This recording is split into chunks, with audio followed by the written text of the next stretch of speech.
notice. Lauren, I know you talked to this woman yesterday who sent in these pictures. Hopefully that they are not dealing with a lot of rain today to add to that.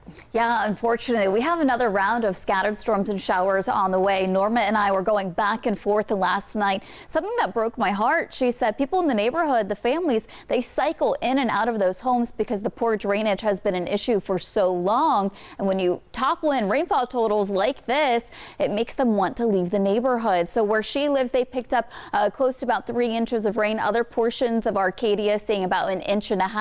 And we have similar rainfall totals for the rest of us across southwest Florida. So between Bonita Springs and Immokalee, close to 5 inches of rain in isolated areas between Gateway, Fort Myers, a little more than 2.5 inches, a little less the further south you get to Naples and Marco Island. Thankfully, right now, as you're headed out the door, you don't need the umbrella as clouds and radar are sweeping across nice and clear. But as we get that other round of scattered storms and showers later on today, I do think the lightning, but more importantly, the rainfall for those poor drainage areas going to be some of the biggest weather threats we look at. So let's take a look at the timing of everything. I do think as we head through the first half of your day, that cloud coverage going to build in through the lunch hour.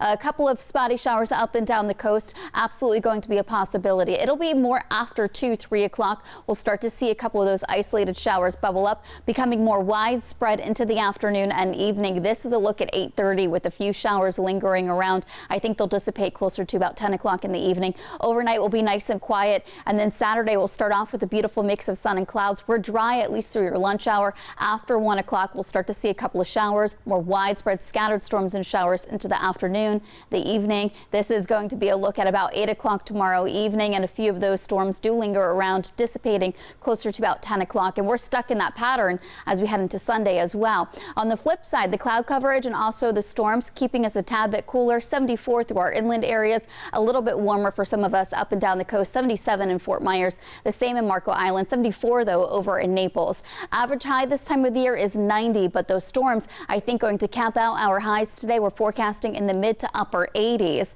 If you wanted to get out on the boat, do keep your eye to the sky as those storms do move through. The wind eventually switching out of the southwest up to about 10 knots. Seas 1 foot or less, and a light chop on your inland waters.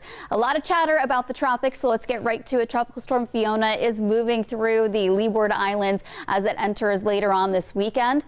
It's going to skirt right around Puerto Rico. That's Saturday afternoon. And right now, the National Hurricane Center, it does have this track to curve. And this morning, as we wake up, a lot of the models more in agreement on that curve. As yesterday, we saw the Canadian and also the European model showing a little bit more of a westward track. Not only are we keeping our eye on Fiona, but we also have another tropical wave out there. It's going to be a fish storm for right now is what it looks like. Only 20% chance of developing over the next 5 days. So here's what you need to know.